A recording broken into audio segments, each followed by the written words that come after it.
할렐루야. 지금 성령 시리즈 오늘 11번째 시간입니다. 우리 계속해서 성령 시리즈 지금 다루고 있는데 조금만 여러분들 이렇게 성령 시리즈를 다뤄가는 가운데 여러분들 안에 성령에 대해서 또는 하나님에 대해서 또는 여러분들의 믿음들이 점점 더 성장하게 되기를 간절히 바라겠습니다. 제가 지난주에 요즘 운전을 좀 많이 합니다. 그래서 운전을 많이 하다 보니까 이제 운전하면서 일어나는 여러 가지 상황들이 있습니다. 그래서 한날은 운전하면서 뭐 찬양이나 또는 기도나 뭐 이런 일들도 많이 하지만 그런 것만 하는 게 아니라 운전하면서 제가 습관적으로 다른 운전자들에 대해서 아이씨 이럴 때가 많습니다. 운전을 왜 저렇게 하는 거야 이래가지고 아이씨 이러는 게 버릇이 돼가지고요, 제가 한날은 작정을 했습니다. 운전할 때 내가 아이씨라는 말을 안 써야 되겠다. 웬걸요, 조금 시간 지나니까 또 아이씨 하고 있어요. 이 사람이 이 단어 하나 이렇게 변화되는 거 굉장히 어려운 것 같습니다. 그러나 성령님을 의지하면 여러분, 우리 하나님이 원하시는 정말 예수 그리스도의 그 인격의 장성한 분량까지 저와 여러분들이 잘하게 될 줄로 믿습니다. 내 기질, 내 성격대로 예수 그리스도를 믿는 것이 아니라 성령의 감동을 따라 변화됨으로 더욱더 예수 그리스도를 신실하게 따라가는 저와 여러분들 되기를 소망해 보겠습니다. 오늘 특별한 주제입니다. 용서받지 못하는 성령 회방죄입니다. 굉장히 중요한 주제라고 생각되어지고, 지난주에 성령 소멸에 대해서 살펴봤는데 이 성령 소멸도 조금 난해하지는 않지만 성령 회방죄 같은 경우는 굉장히 난해한 구절 중에 하나입니다. 굉장히 이론이 굉장히 이렇게 해석이 분분한 내용입니다. 한번 여러분들 주의 깊게 잘 들으시고 우리 주님 안에서 우리들의 믿음이 한 걸음 더 진보되는 복된 시간 되기를 주의 이름으로 축복합니다. 눈이 멀고 말을 못하고 귀신 들린 사람이 성경에 나옵니다. 이 세 가지 중에 한 가지 문제만 있어도 삶을 살아내기가 힘들었을 텐데 이 사람은 이 세 가지 문제를 다 가지고 있었습니다. 말을 못합니다. 앞을 못 봅니다. 귀신이 들렸습니다. 어떻게 이분이 살아냈을까요?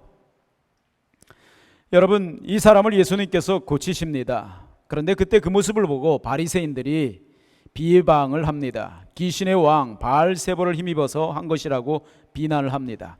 그때 예수님은 사람의 모든 죄와 해방은 사하심을 얻되 성령을 해방하는 것은 사하심을 얻지 못한다 라고 말씀하셨습니다. 사람에게 하는 모든 죄와 또 모든 회방은 사하심을 얻지만 성령을 회방하는 죄는 사하심을 얻지 못한다 라고 이렇게 이야기합니다. 이 말씀은 마태복음, 마가복음, 누가복음에 다 등장합니다. 그래서 굉장히 중요한 말씀인데, 예수님께서 성령을 회방하는 것은 사하심을 얻지 못한다, 이 말씀을 가지고 성령 회방죄라는 말이 나왔습니다. 용서받을 수 없는 성령 회방죄에 대하여 히브리서 기자는 이렇게 이야기했습니다. 히브리서 6장과 10장에서 히브리서 6장 4절에서 6절에 보면 한 번 빛을 받고 하늘의 은사를 맛보고 성령에 참여한 바 되고 하나님의 선한 말씀과 내세의 능력을 맛보고도 타락한 자들은 다시 새롭게 하여 회개하게 할 수 없나니 이는 그들이 하나님의 아들을 다시 십자가에 못 박아 드러내놓고 욕되게 함이라. 히브리서 10장 29절에는 하물며 하나님의 아들을 짓밟고 자기를 거룩하게 한 언약의 피를 부정한 것으로 여기고 은혜의 성령을 욕되게 하는 자가 당연히 받을 형벌은 얼마나 더 무겁겠느냐 너희는 생각하라.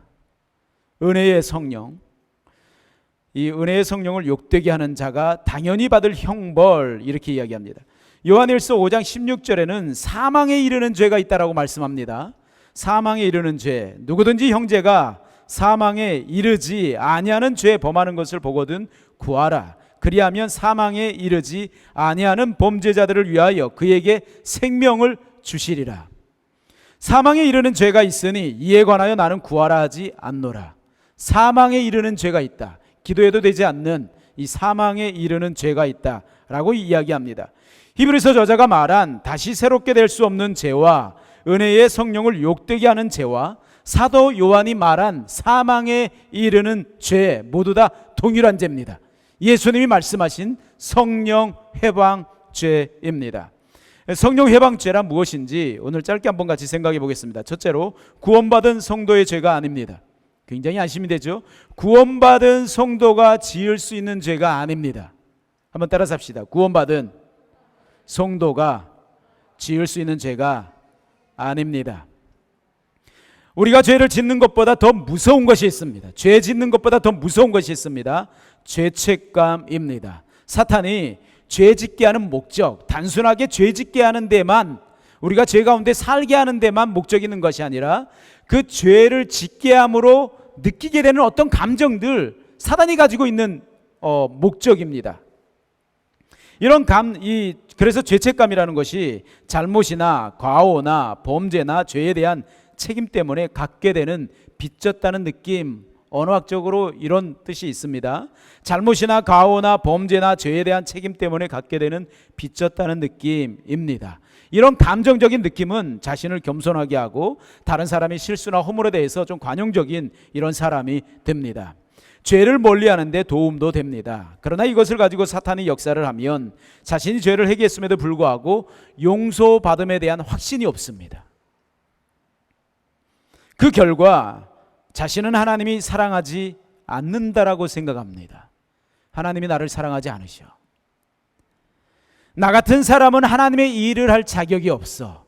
성가대, 찬양단, 어린이주일학교, 예배팀, 그것이 어떤 봉사든지 간에, 또는 이런 말씀을 전하는 사역, 어떤 것이든지 간에 이 죄책감 가운데 빠지면 나는 하나님의 일할 자격이 없어 라고 생각하게 됩니다.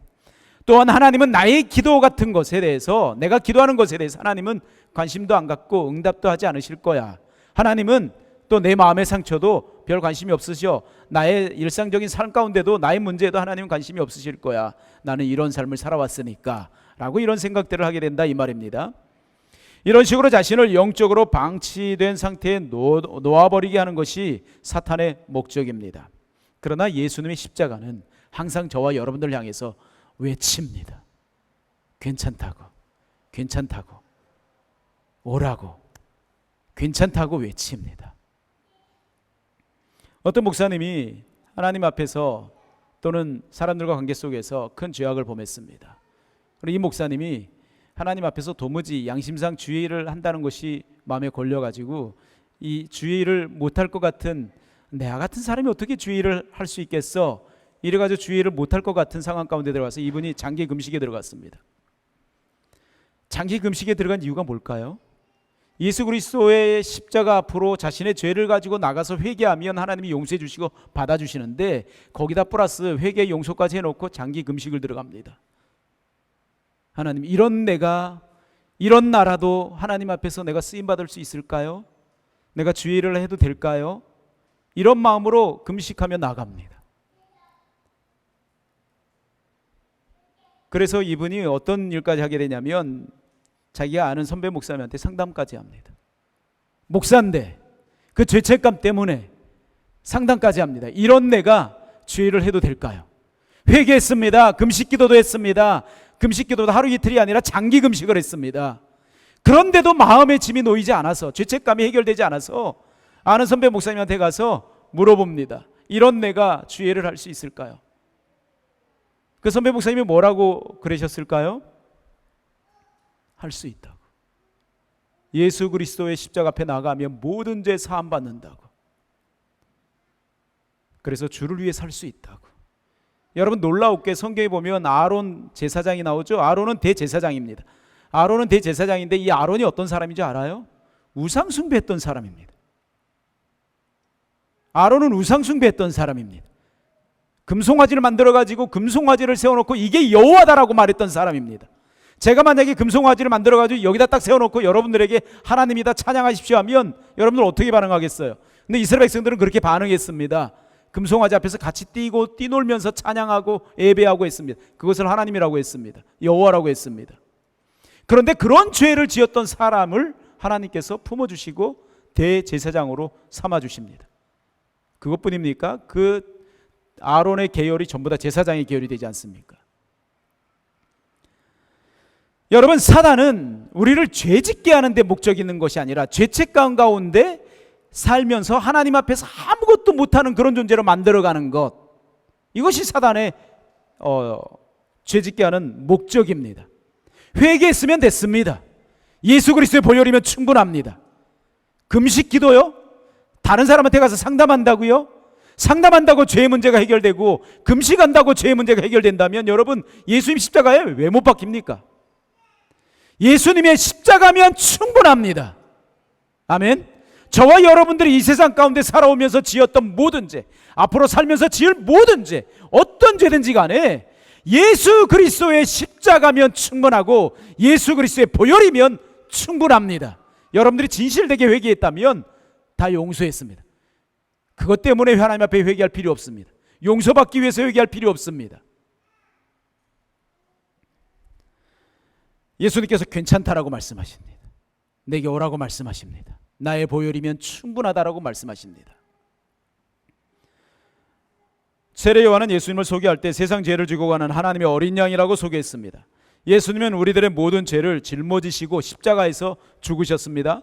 공의로우신 하나님의 심판을 받아 우리 대신에 죽으신 것입니다. 우리들의 모든 죄를 지시고 지옥의 형벌을 받아 죽으신 것입니다. 그리고 3일 만에 다시 살아나셨습니다. 이 사실을 믿고 예수님을 자신의 주와 하나님으로 믿는 사람들에게 베푸시는 하나님의 은혜가 죄사함의 은혜입니다.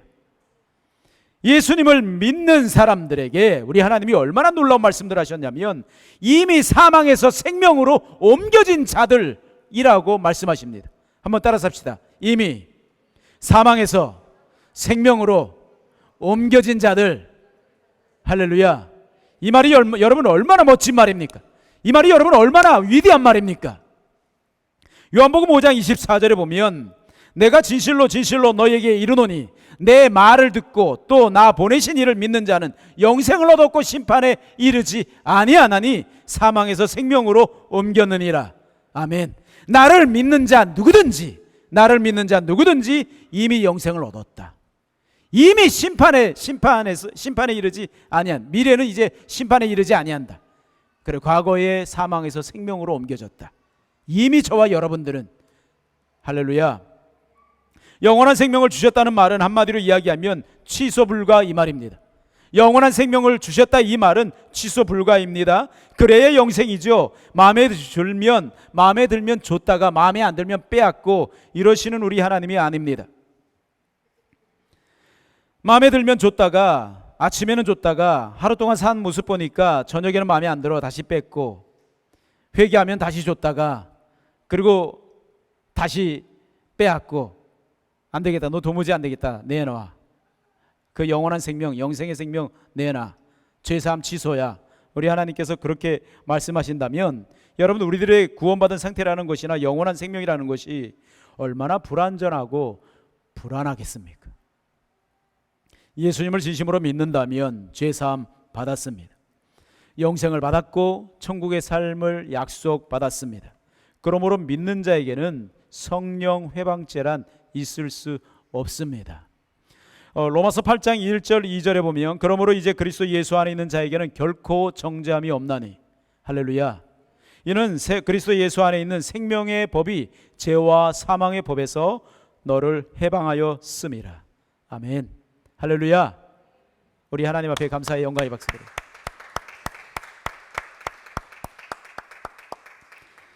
여러분, 성령 해방죄 첫 번째는 믿는 자, 구원받은 자가 짓는 죄가 아니라, 두 번째는 구원받지 않은 불신자가 짓는 죄도 아닙니다.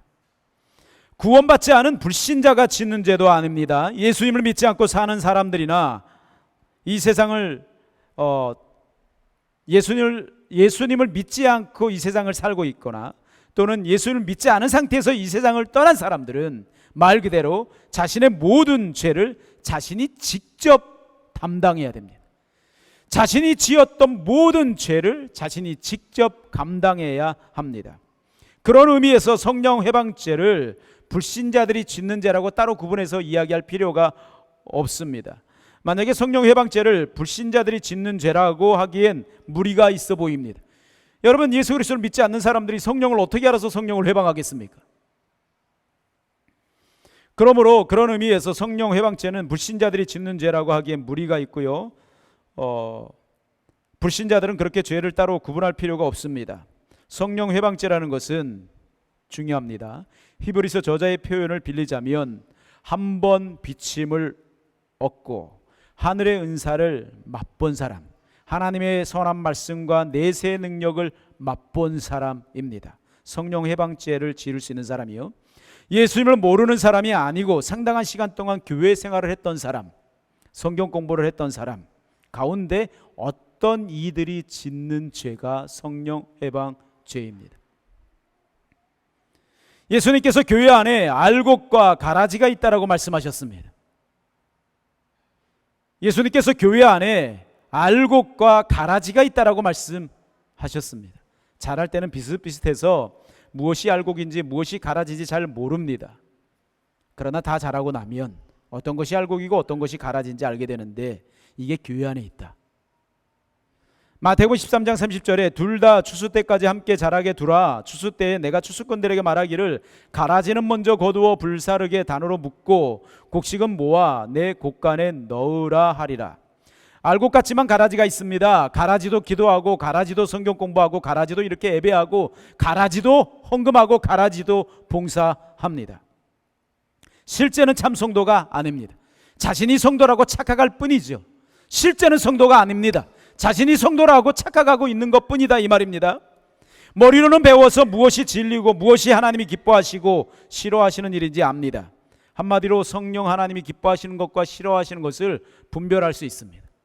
여러분, 이 자리에 있는 분들 가운데 하나님이 기뻐하는 것, 하나님이 기뻐하지 않는 것 분별할 수 있잖아요. 어떤 말, 어떤 생각, 어떤 행동들을 하나님이 기뻐하시고 또 어떤 것들은 하나님이 싫어하신다, 어떤 행동들은 성령이 소멸되는 행동들이다, 이런 걸 여러분은 아시잖아요. 여러분, 이런 가라지 성도들이 있는데 이런 사람들 가운데 대표적인 인물들이 사이비 교주들입니다. 사이비 교주들을 보면 처음부터 이 사람들이 태어날 때부터 자동적으로 교주로 태어난 것이 아닙니다. 이렇게 교회 생활 열심히 합니다. 봉사 생활 열심히 합니다. 기도 열심히 하고 성경 공부 열심히 합니다. 그러다 어느 날 삐딱하게 잘못 나가가지고 이상한 행동들, 이상한 말들을 그렇게 하는 것입니다. 이 말은 교회 생활이나 성경 공부를 열심히 하면 잘못된다, 그러니 적당히 해라, 이 말이 아닙니다. 자신이 바르게 믿고 있는 것인지, 자신이 바르게 닮아가고 있는 것인지, 자신이 바르게 따라가고 있는 것인지 늘 깨어 점검하라, 이 말입니다. 세 번째로 성령 해방죄는 성령을 대상으로 한 죄입니다. 예수님께서는 사람들을 대상으로 한 죄와 성령을 대상으로 한 죄를 구분하셨습니다. 마가복음 3장 28절에서 29절에 보면 내가 진실로 너희에게 이르노니 사람의 모든 죄와 모든 못 오가는 일은 사하심을 얻되 누구든지 성령을 못 오가는 자는 영원히 사하심을 얻지 못하고 영원한 죄가 되느니라 하시니, 이렇게 말씀하십니다. 사람의 모든 죄와 모든 못 오가는 일이라고 할 때 이 사람의 모든 죄 할 때 사람의 이 말은 사람에게 하는, 사람에게 짓는 이런 말입니다. 사람에게 짓는 모든 죄와 해방은 사하심을 받지만 성령을 해방하는 자는 사하심을 영원히 얻지 못하고 영원한 죄에 처한다라고 이렇게 말씀하십니다. 이게 여러분 굉장히 무서운 말인데, 여러분, 사심을 영원히 얻지 못하고 영원한 죄 가운데 처한다, 이 말은 한마디로 간단하게 이야기하면 지옥 들어간다, 이 말입니다. 용서함 받을 길이 없어서 그냥 이 사람은 지옥에 들어간다, 이 말입니다. 다른 것은 다 가도 지옥은 가면 안 되겠죠. 다른 것은 여러분 다 가도 지옥은 가면 안 됩니다. 절대 안 됩니다. 여러분, 회방이라는 말은 해치거나 방해하는 행동들을 말합니다. 성령 해방죄는 이런 거야 라고 구분하기가 굉장히 어렵습니다. 성령 해방죄는 이런 거야 라고 성경에 구체적으로 명시되어 있지 않기 때문에 굉장히 어렵습니다. 그래서 이런 경우는 성령 해방죄야, 또 이런 경우는 성령 해방죄야, 뭐 이렇게 이야기하는 분들도 많이 있고요. 어떤 목사님들은 자신의 사역을 방해하면 그거 성령 해방죄야 이야기해가지고 성도들을 이 말씀으로 꼭꼭 묶어놓는 목사님들도 계십니다. 여러분, 중요한 건 성경 인물들 가운데 어마어마한 죄, 무시무시한 죄를 지었던 사람들이 굉장히 많이 있습니다. 베드로는 예수님을 3번이나 부인했습니다. 바울은 사울이 일때 율법의 열심으로 예수님을 믿는 수많은 사람들을 핍박하는 일에 앞장섰습니다. 다윗은 간음에다가 살인까지 저질렀습니다. 요나는 하나님의 분명한 사명을 알고도 의도적으로 반항하며 도망쳤던 사람입니다. 이런 사람들은 모두 다 하나님 앞에 용서받았던 사람입니다. 이 사람들은 모두 다 하나님 앞에 용서받았던 사람들입니다. 그러므로 진실된 마음으로 주님을 따르고 주님을 제대로 따르지 못함을 회개하면 우리 하나님께서 용서해 주십니다. 결론을 내리겠습니다. 예수님을 믿는 성도들에게는 성령께서 내주에 계십니다. 그렇게 내주에 계신 성령님은 내주하심이 목적이 아닙니다. 그냥 우리 안에 조용히 와서 사시려고 거하시는 것이 목적이 아닙니다. 그 성령은 우리 안에 충만하게 거하시길 원하십니다. 그렇다고 해서 성령이 우리 안에 충만하게 거하심도 목적이 아닙니다. 성령의 나타나심에 대해서도 말씀드렸습니다. 우리가 성령으로 충만하면 결과적으로 나타나는 건 내가 나타나는 것이 아니라 성령이 나타나게 될 것입니다. 성령이 충만하지 않으면 충만하지 않는 것만큼 성령은 안 보여지고 나라는 존재가 드러나게 될 것입니다. 그러나 성령이 충만하면 충만하게 될수록 성령께서 드러나게 될 것입니다. 성령이 드러나면 예수님이 어떤 분인지 하나님이 어떤 분인지 잘 드러나게 될 것입니다. 그런데 여러분, 성령의 나타남도 성령의 오심의 목적이 아닙니다. 성령의 내주하심도, 성령의 충만하심도, 성령의 나타나심도 성령의 임하심의 목적이 아닙니다. 성령의 임하심의 첫 번째 목적, 가장 중요한 목적은 사람을 살리는 것입니다. 예수 그리스도를 증거해서 예수 그리스도를 믿게 하기 위해서 성령께서 오신 것입니다. 예수 그리스도를 증거하는 방법은 다양하겠죠. 예수 그리스도를 믿는 내가 변화된 모습을 통해서 세상 사람들이, 나를 아는 사람들이 뭔가 다르구나. 저 사람이 행동하는 행동이나 말이나 생각들 보니까, 결정하는 거 보니까 뭔가 다르구나. 그래서 예수 그리스도를 믿게 하거나 또는 어떤 다양한 모습들, 그 사람이 예수 그리스도를 증거해서 또는 기도로 예수 그리스도를 믿게 하거나 다양하겠지만 중요한 건, 분명한 건 성령께서 오신 이유는 단순하게 우리 안에 거하시기 위해서, 거하실 데가 없어서 이 좁은 우리 마음에 오셨겠어요? 거하실 데가 없어서 가시나무 숲같이 무성한 이런 마음 속에 성령께서 와 계시겠어요? 여러분, 성령께서 충만하셔서 성령께서 나타나실 이유가 뭐예요? 자신이 어떤 존재인지를 드러내기 위해서요? 그게 아니라 한 영혼 구원하기 위해서. 한 영혼 구원하기 위해서. 그러므로 여러분, 구원하는 일, 사람을 변화시키는 일을 특별히 방해하거나 회방하면 여러분 큰일 납니다. 성령 하나님이 오신 첫 번째 이유이자 가장 중요한 이유, 내주하시는 이유, 충만케 하신 이유, 나타나심의 이유, 그 이유는 한 영혼 살리기 위함입니다. 한 사람 한 사람 살리기 위함입니다. 그런데 문제는 성도들이 이 일에 별 관심이 없습니다. 관심 있는 건 성령을 소멸하는 일입니다.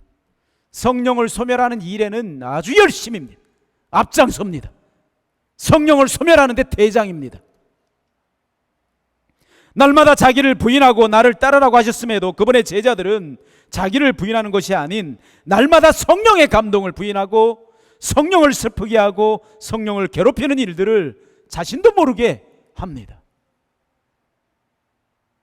교만이요, 불치병이에요. 성도들의 교만이 불치병이에요. 음란한 게요, 불치병이에요. 성령을 소멸하는 삶이 불치병입니다. 그냥 맘대로 살아갑니다. 맘대로 말합니다. 아주 자신의 기질을 충만한 상태에서 그렇게 예수 그리스도를 위해서 살아간다고 살아갑니다. 여러분, 그렇게 살다 보면 용서받지 못하는 성령 회방죄, 잘못하면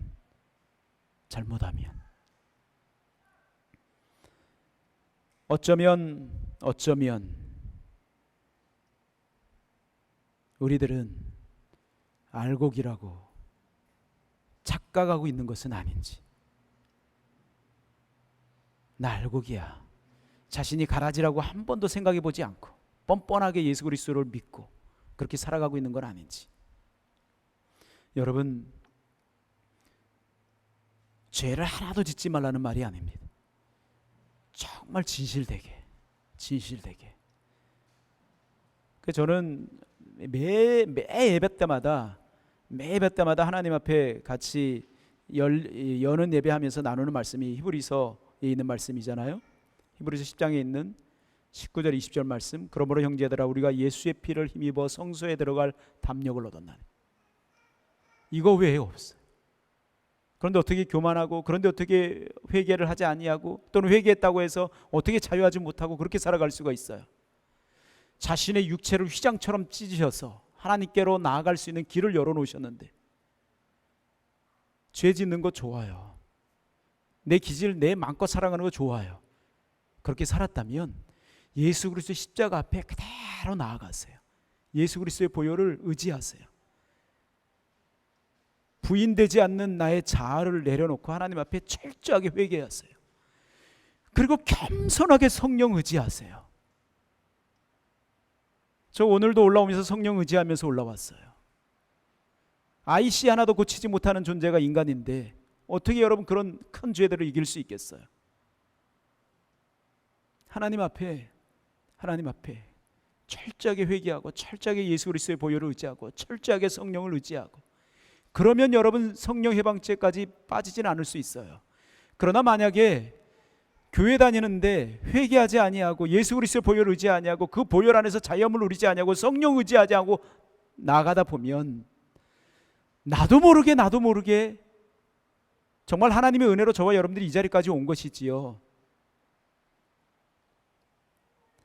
이 시간 하나님 앞에 같이 기도하겠습니다. 어쩌면 내가 알곡이 아닌 건 아닌지, 내가 정말 진실되게 예수 그리스도를 믿고 있는 것인지, 그것을 위해서는 여러분 회개 기도해도, 금식 기도해도 좋아요. 장기간 금식해도 좋아요. 그러나 회개했다면 용서받기 위해서 금식할 필요 없어요. 용서받기 위해서 상담할 필요 없어요. 회개했다면 예수 그리스도의 보혈로 충분합니다. 하나님께서 회개한 사람에게 성령으로 함께 해주십니다. 부족하지만 성령 의지하면 저와 여러분들 승리하며 살 수 있습니다. 우리 하나님 앞에 같이 이 시간에 회개하면서 나를 부인하지 못하고 성령의 감동을 부인하며 그렇게 살아왔던 삶들을 회개하면서 주의 보혈로 나를 진실되게 씻어달라고, 새롭게 해달라고, 늘 깨어있게 해달라고, 성령의 감동을 부인하고 성령을 슬프게 하고 괴롭히며 살아왔던, 성령이 오신 가장 귀한 이유를 놓치고 그렇게 살아왔던 내 삶을 하나님 앞에 철저하게 회개하며 이 시간에 같이 고백하는 시간 갖겠습니다. 다 같이 기도합니다. 아버지 하나님, 은혜를 감사합니다. 저희들 붙잡아 주시고 오늘 이렇게 우리 하나님 앞에 나와서 기도하며 나아갈 수 있도록, 주의 말씀 들을 수 있도록 인도하시고 감사합니다. 아버지 하나님, 나는 아버지 하나님의 진정으로 아버지 하나님, 주의 보혈로 나를 씻어주옵소서. 예수 그리스도의 보혈로 씻어주옵소서. 성령으로 새롭게 해주옵소서. 주만 말하면 주만의 점에 나갈 수 있는 저희들 되게 해주옵소서. 아버지 안에서 온전히 자유함을 누리길 원합니다. 변화를 누리길 원합니다. 성령으로 새로지길 원합니다. 아버지 안에서 자유를 누리길 원합니다. 아버지 진실되게 변화되길 소망합니다. 한 걸음 한 걸음 성령님과 동행하며 성령을 소멸 아버지 하지 아니하고 성령의 감동을 따라 성령의 충만함이 한 영혼 한 영혼 세워가기 부족함이 없는 저희들 되길 원합니다. 내 목소리를 높이는 것이 아니라 성령의 목소리를 높이길 원합니다. 내 의를 드러내는 것이 아니라 예수 그리스도의 의를 드러내길 원합니다. 예수 그리스도의 보혈을 드러내길 원합니다. 성령이 온전히 역사해 주옵시고 사랑을 함께 해 주옵소서. 주님이 온전히 역사해 주옵소서. 주여 들으소서. 사랑을 함께 해 주옵소서. 감사하신 예수님 이름으로 기도하옵나이다. 아멘.